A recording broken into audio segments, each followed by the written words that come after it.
सभी पत्रकार बंधुओं को नमस्कार। आज ऐसे समय में जब चीन की सीमा पर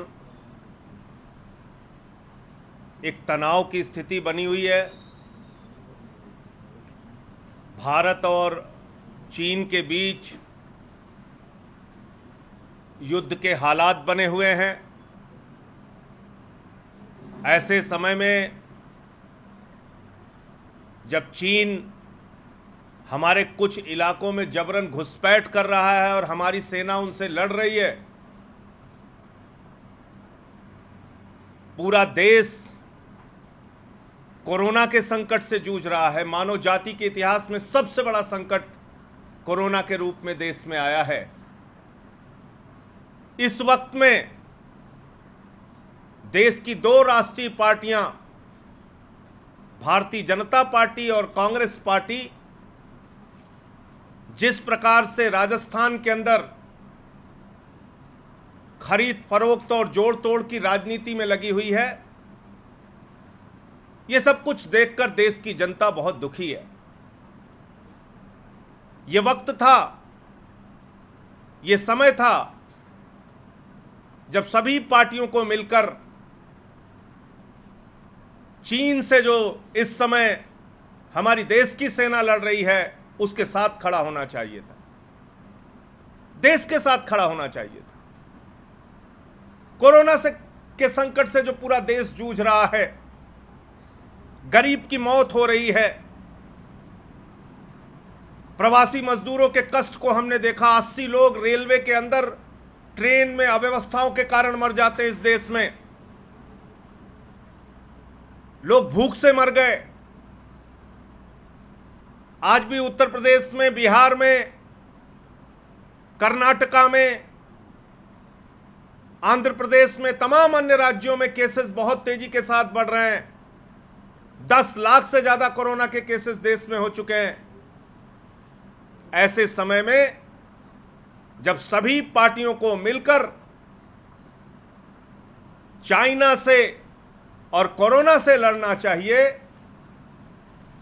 ये देश की दो राष्ट्रीय पार्टियां, भारतीय जनता पार्टी और कांग्रेस पार्टी, एक घिनौनी, गंदी और ओछी राजनीति राजस्थान के अंदर कर रही है, जो हमारे लोकतंत्र के लिए धब्बा है, जो हमारे संविधान के ऊपर प्रहार है।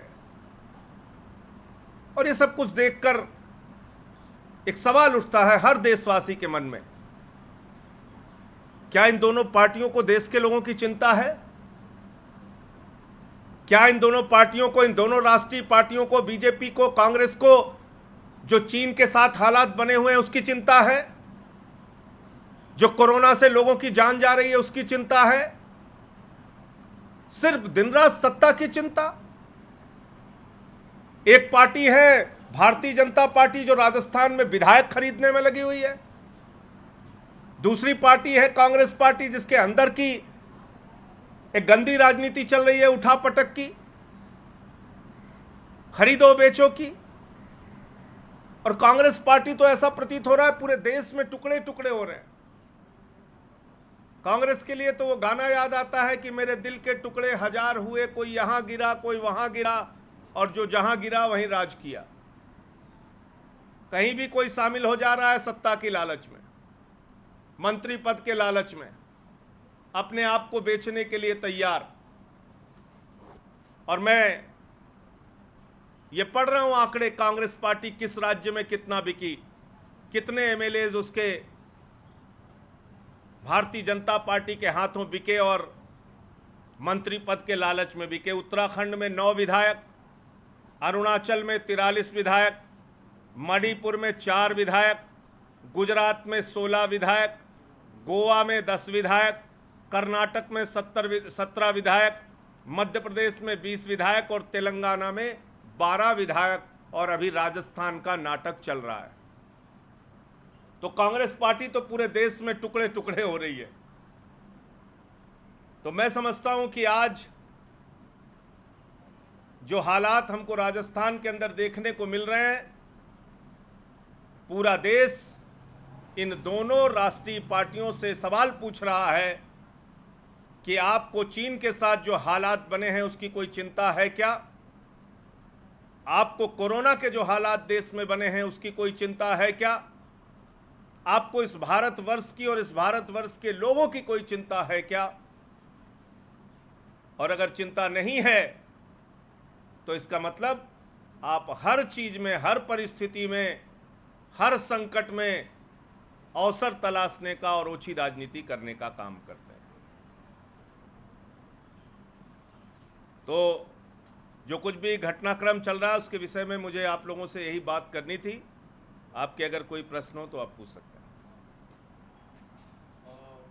यूपी के आप प्रभारी हैं, यूपी में दो घटनाएं हुई है। एक तो जिस तरीके से कल मंत्री ऑफिस के सामने दो महिलाओं ने हाथ मिला करने की कोशिश किया, दूसरा बुलंदशहर में ध्रुव कुमार के जो हत्या का मेन आरोपी है उसको कहीं ना कहीं प्रचार करने के लिए प्राइम मिनिस्टर बनाया गया और उसको महामंत्री बनाया गया। इन दोनों पर आप देखिए, पहली बात तो उत्तर प्रदेश में योगी आदित्यनाथ की सरकार ने उत्तर प्रदेश को अपराध प्रदेश बना दिया है।